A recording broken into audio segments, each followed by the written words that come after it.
دن کے وجود کے لیے، اور ہم نے علت کی تعریف کی جو غیر کے وجود کے لیے موقوف علیہ ہو.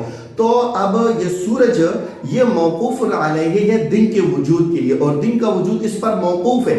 دن تب موجود ہوگا جب سورج موجود ہوگا، اگر سورج موجود نہیں ہے تو دن موجود نہیں ہوگا. تو جو غیر کے وجود کے لیے موقوف علیہ ہو اور غیر کا وجود اس پر موقوف ہو، جو اپنے وجود میں غیر کا محتاج نہ ہو، تو اسے کہتے ہیں علت. جیسے سورج یہ علت ہے دن کے وجود کے لیے، ٹھیک ہے، دن کے وجود کے لیے.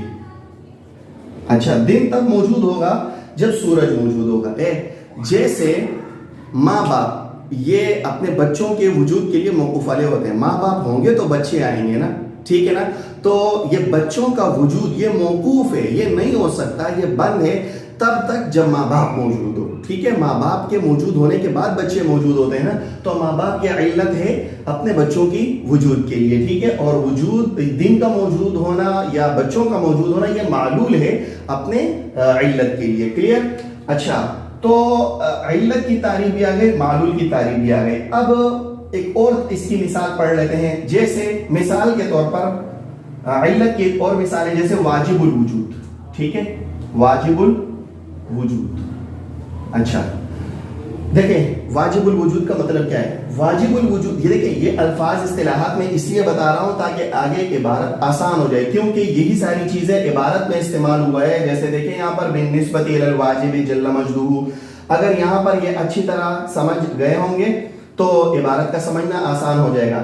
دیکھیں، واجب الوجود کہتے ہیں جس کا وجود ضروری ہو، جس کا موجود ہونا ضروری ہو، ٹھیک ہے، اور وہ اپنے موجود ہونے میں غیر کا محتاج نہ ہو. ٹھیک ہے، جیسے ذات باری تعالیٰ. اب یہ ذات باری تعالیٰ جو ہے، ذات باری تعالیٰ، اب ذات باری تعالیٰ یہ واجب الوجود کا ایک فرد ہے. دراصل واجب الوجود ایک کلی ہے. کیوں واجب الوجود کا ہم نے یہ تعریف کی کہ جس کا وجود ضروری ہو، ٹھیک ہے، جو غیر کے وجود کے لیے موقوف علیہ ہو، وہ یا علت کی طرح.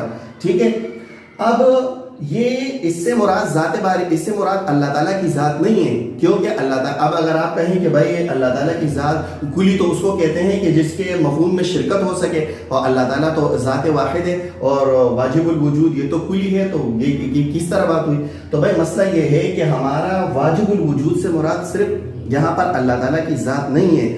واجب الوجود سے ہم جو یہاں بحث کر رہے ہیں وہ واجب الوجود کا جو لفظ ہے نا، یہ مفہوم ہمیں مراد ہے. اور مفہوم کے اعتبار سے واجب الوجود کا جو لفظ ہے، یہ لفظ مفہوم یہ کلی ہے. ٹھیک ہے، یعنی کہ ایسی ذات جس کا موجود ہونا ضروری ہو، جو اپنے وجود میں غیر کا محتاج نہ ہو. اب اس کا ایک فرد جو ہے وہ ذات باری تعالیٰ ہے. سمجھ میں آئی بات؟ اچھا، اور اب عقل اس بات کو تسلیم کرتی کہ یہ بات ممکن ہو کہ اللہ کے علاوہ بھی ایسی کوئی ذات ہو کہ جس کا وجود ضروری ہو اور جو اپنے وجود میں غیر کا محتاج نہ ہو.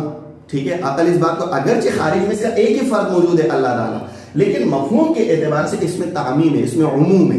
کلیئر بات؟ جیسے یہاں مثال کے طور پر دوسری مثال سمجھتے ہیں، جیسے چمکدار جسم، خلا میں ایک چمکدار جسم. اب یہ سورج کی تعریف ہے. خلا میں چمکدار جسم، اس کا ایک ہی فرد خارج میں موجود ہے، سورج.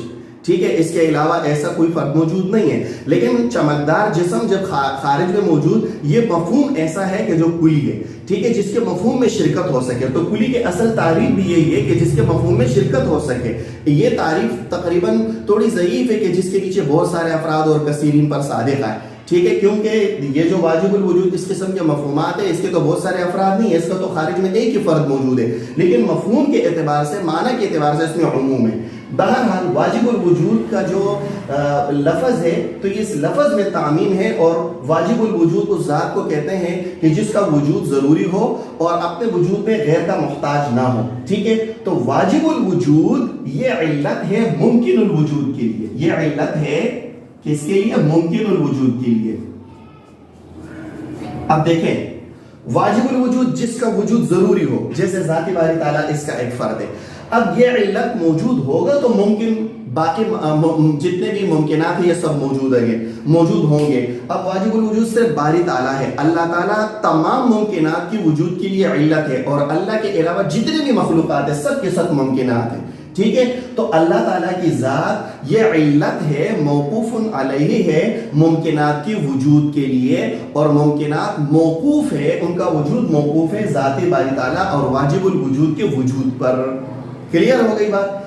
اچھا, ایک اور بات یاد رکھیں کہ یہ جو علت ہے جس کے میں نے مثالیں پڑھی, ماں باپ, سورج, واجب الوجود وغیرہ, علت کا وجود مقدم ہوتا ہے معلول کے وجود پر. پہلے علت موجود ہوتا ہے, جیسے پہلے ماں باپ موجود ہوتے ہیں, اس کے بعد بچے پیدا ہوتے ہیں. اس جیسے سورج پہلے موجود ہوگا اس کے بعد دن موجود ہوگا. ایسا نہیں ہو سکتا کہ جو ہے دن کا وجود وہ سورج کے وجود پر مقدم ہو جائے. نہیں, سورج پہلے موجود ہوگا, اس کے بعد علت پہلے موجود ہوگا, دن بعد میں موجود بھی آئے گی. اسی طرح ممکنات مخلوقات بعد میں موجود ہوں گے, پہلے واجب الوجود ہوگا. یہ دو باتیں آپ کو کلیئر ہو گئی. ابھی تک میں نے صرف دو باتیں کی. کل کا سبق کا خلاصہ بتایا, ٹھیک ہے, وجہ حسن, اور اس سبق کو سمجھانے سے پہلے یہ اصطلاح بتائی کہ علت کیا ہے, معلول کیا ہے, اور اس کی تین مثالیں دی, سورج, واجب الوجود اور ماں باپ وغیرہ. اب اصل بات کی طرف آتے ہیں. دیکھو سبق تو ہمارا ہو گیا ہے جزئی, کلی, متواتر, کلی, مشکک, لیکن اس عبارت میں تین الفاظ استعمال ہیں. ٹھیک ہے, کل آیا تھا اولیت, اچھا دوسرا لفظ تھا اولویت, اور تیسرا تھا اشدیت, اور چوتھا تھا ازیدیت. ٹھیک ہے, اب اولیت یہ اول سے ہے, ٹھیک ہے, صیغہ صفت ہے لیکن آخر میں یا مشدد اور تا بڑھا دی ہے. اولویت یہ اولا سے ہے, ٹھیک ہے, اولا اعلی. اشدیت یہ اشد سے ہے, ٹھیک ہے, سخت وغیرہ یا تیز. اور ازیدیت یہ زیادت سے ہے. ٹھیک ہے, اب یہ جو ہے یہ تفاوت کی یعنی فرق کی چار قسمیں ہیں دراصل. ٹھیک ہے, کیوں؟ ہم نے کلی مشکک کی تعریف میں پڑھا تھا کہ جو اپنے افراد پر فرق کے ساتھ صادق آئے, یکسانیت اور برابری کے طور پر صادق نہ آئے بلکہ فرق کے ساتھ صادق آئے. کسی پر اولا صادق آئے, کسی پر غیر اولا صادق آئے, کسی پر اول صادق آئے, کسی پر غیر اول صادق آئے, کسی پر شدت کے ساتھ, کسی پر ذرا ضعف کے ساتھ, کسی پر زیادہ صادق آئے, کسی پر کم صادق آئے. تو یہ جو ہم نے کہا نا کہ افراد پر کمی بیشی کے ساتھ, فرق کے ساتھ صادق آئے, یکسانیت کے طور پر صادق نہ آئے, تو یہ فرق کی یہ چار قسمیں ہیں جو الفاظ یہاں عبارت میں استعمال ہے. اولیت اولا سے ہے, اولویت اولا سے, اشدیت اشد, اور ازیدیت زیادت سے ہے. ٹھیک ہے, اب اولیت اول سے یہاں کیا مراد ہے؟ دیکھو اول سے مراد یہاں یہ ہے کہ کلی کا صدق بعض افراد کے لیے یا بعض افراد میں بطور علت کے ہو دیگر افراد کے لیے. ٹھیک ہے, کلی کا صدق بعض افراد کے لیے بطور علت کے ہو دیگر بعض افراد کے لیے, دیگر بعض افراد کے لیے. دیکھیں کیا مطلب, یعنی کلی کا جو صدق ہوگا بعض افراد میں, اس بعض افراد میں کلی کا صدق وہ علت ہوگا دیگر افراد میں کلی کے وجود کے لیے, کہ جو دوسرے باقی افراد ہیں اس میں کلی تب موجود ہوگی جب بعض افراد میں بطور علت کے کلی موجود ہو. اس کی مثال جیسے وجود ہے, کلیئر, جیسے وجود کا لفظ ہے, وجود ایک کلی ہے. ٹھیک ہے, وجود کا جو لفظ ہے یہ ایک کلی ہے. ٹھیک ہے, اب وجود کا لفظ یہ باری واجب الوجود میں, یہ باری تعالیٰ میں بطور علت کے موجود ہے. کیوں؟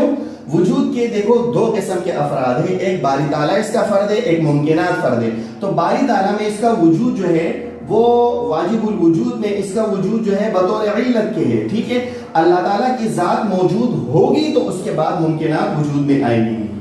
ٹھیک ہے, تو وجود یہاں پر یہ کلی بعض افراد کے لیے واجب الوجود اور ذات باری تعالیٰ میں وجود کا صدق یہ علت ہے ممکنات میں کلی کے صدوق صادق ہونے کے لیے, کلی کے صدوق کے لیے کہ واجب تعالیٰ موجود ہوگا تو اس کے بعد ممکنات موجود ہوگی. اب کلی مشکک یہ اس طور پر ہے کہ وجود کا لفظ اپنے بعض افراد یعنی واجب الوجود میں علت کے طور یعنی پہلے اس پر صادق ہے, اس کے بعد ممکنات پر صادق ہے. اور ہم نے کہا تھا کہ کلی مشکک اس کو کہتے ہیں کہ جو اپنے افراد پر بعض افراد پر پہلے صادق ہو بعد میں صادق ہو. علت کا وجود چونکہ معلول کے وجود سے پہلے ہوتا ہے اس لیے یہاں پر کلی پہلے علت میں صادق ہے اس کے بعد معلول میں صادق ہے. اولیت کا مطلب سمجھ میں آ گیا ہوگا انشاءاللہ. اب اولویت سے مراد اس کا مطلب یہ ہے کہ کلی کا جو صدق ہے وہ بعض افراد میں بالذات ہو اور بعض افراد میں بالتبع ہو. بالذات ہو اور بعض افراد میں بالتبع ہو. ٹھیک ہے کیا مطلب؟ جیسے یعنی اس کا مطلب یہ ہے کہ کلی کا صدوق بعض افراد میں ڈائریکٹ ہو بلا واسطہ ہو بالذات ہو اور دیگر جو بعض افراد ہے اس میں بالتبع ہو اس میں بالواسطہ ہو. جیسے دیکھو روشنی. اب روشنی کا وجود سورج میں بالذات ہے. ٹھیک ہے کہ ذات سورج سے ہی روشنی کا صدور ہوتا ہے.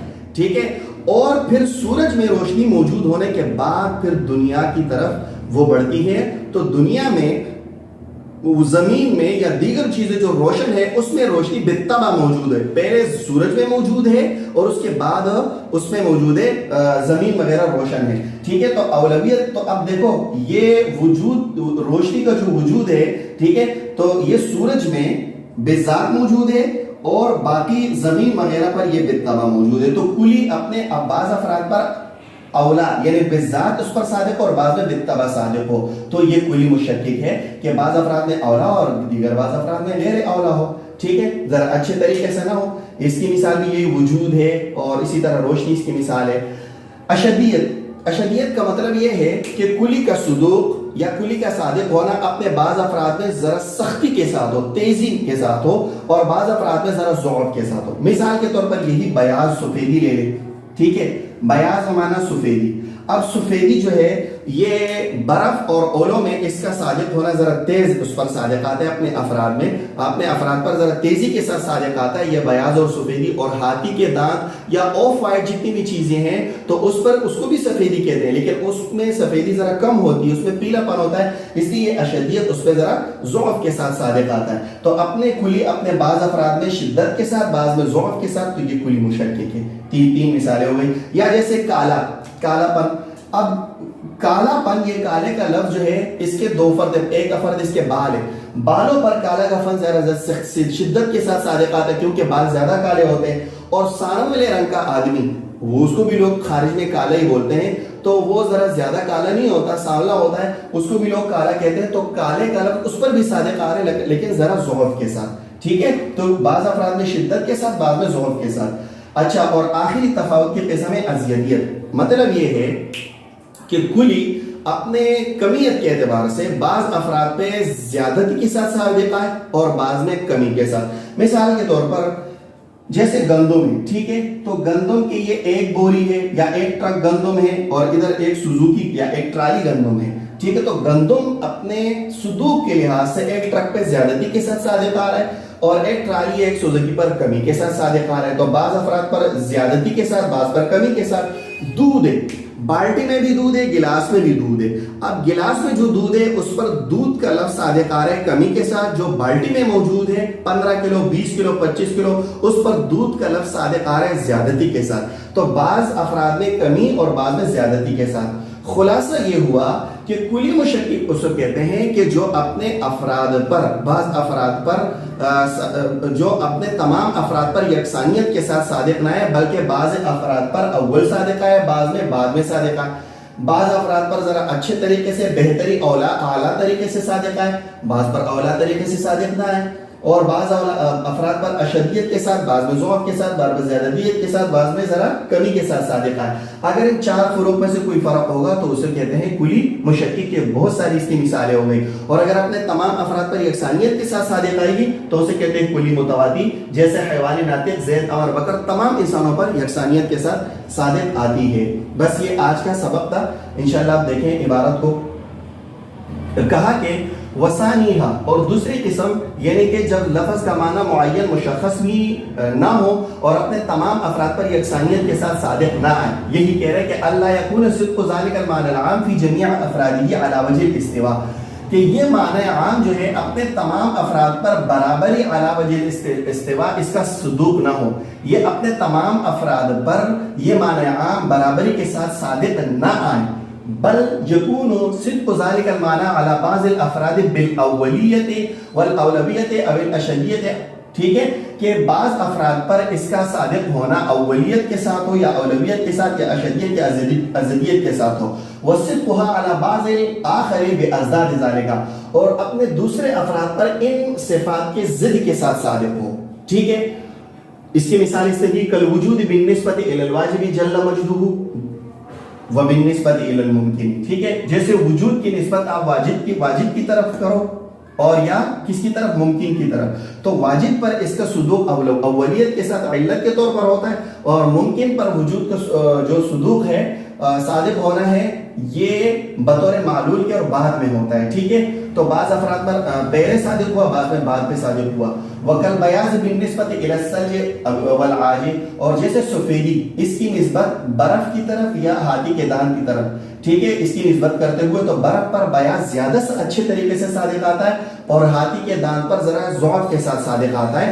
اپنے تمام افراد پر اس کلی کا صدوق برابری کے ساتھ نہیں ہے، کمی بیشی کے ساتھ ہے۔ تو جب ایسا ہے تو وَيُسَمَّى هَذَا الْقِسْمُ مُشَكِّكًا، تو اسے کہتے ہیں کلی مشکک۔ یہ والی کیوں بھائی اس کو کلی مشکک کیوں کہتے ہیں؟ اس لیے کہ یہ جو کلی مشکک ہے نا یہ دیکھنے والے کو شک میں ڈال دیتی ہے۔ جب وہ انسان اس کے افراد کی طرف نسبت کرتا ہے کہ یہ اصل معنی میں تو سب شریک ہے، ٹھیک ہے، جیسے وجود کے معنی میں واجب الوجود اور ممکنات دونوں اس میں شریک ہے اصل معنی میں، اگرچہ اس میں فرق ہے صادق ہونے میں، لیکن اصل معنی میں سب شریک ہے، تو وہ کہتے ہیں کہ یہ کلی متواتر ہے۔ لیکن جب معنی میں فرق کو دیکھتا ہے تو پھر وہ کہتے ہیں کہ یار یہ تو مشترک ہوگا، کیونکہ لفظ مشترک میں بھی سین یہ ہوتا ہے کہ وہ ہر معنی کے لیے الگ الگ وضع ہوتا ہے۔ جیسے لفظ عین ہے، یہ گھٹنے کے لیے الگ وضع ہے، آنکھ کے لیے اس کی وضع الگ ہے، جاسوس کے لیے الگ وضع ہے، ٹھیک ہے۔ تو اسی طرح مشکک کے جب وہ اس کے اپنے افراد پر صدوق کو دیکھتا ہے تو وہ کہتا ہے کہ بھائی یہ تو مشترک ہوگا، ٹھیک ہے۔ تو اسی وجہ سے کہا کہ اس کو مشکک اس لیے کہتے ہیں کہ انہ یوقع الناظر فی الشک، کیونکہ یہ دیکھنے والے کو شک میں ڈال دیتی ہے، فی کونہ متواتیا اور مشترکن، کہ بھائی یہ اس کے متواتر اور مشترک ہونے میں یہ دیکھنے والے کو شک میں ڈال دیتی ہے۔ جب وہ اس کے اصل معنی میں افراد کے باہم متفق ہونے کو دیکھتے ہیں تو انسان کہتا ہے یہ کلی متواتر ہوگا، لیکن جب افراد کے فرق کو دیکھتا ہے معنی میں کمی زیادتی کو تو پھر انسان کہتا ہے کہ یہ تو مشترک ہوگا۔ لیکن یہ نہ کلی متواتر ہے اور نہ ہی مشترک ہے، بلکہ یہ کلی مشکک ہے کہ اپنے تمام افراد پر کمی اور زیادتی کے ساتھ صادق آ رہی ہے۔ خلاصہ کلام یہ ہوا کہ لفظ جس کا معنی معین مشخص یا ہوگا یا نہیں ہوگا، واحد المعنی کی بات کر رہا ہوں، اگر معین مشخص ہے تو جزئی، اگر معین مشخص نہیں ہے تو دو حال سے خالی نہیں، یا تو اپنے تمام افراد پر یکساں طور پر صادق آئے گا یا کمی بیشی کے ساتھ۔ اگر یکساں طور پر صادق آ رہا ہے تو وہ ہوگا کلی متواتر، جیسے انسان اپنے تمام افراد پر یکساں طور پر صادق آ رہا ہے، اور اگر اپنے افراد پر کمی بیشی کے ساتھ صادق آ رہا ہے، ان فرق کے ساتھ صادق آ رہا ہے تو وہ ہے کلی مشکک۔ باقی مفرد کثیر المعنی کی جو اقسام ہے، منقول، مشترک، حقیقت، مجاز، وہ انشاءاللہ اگلے فصل میں شروع کریں گے۔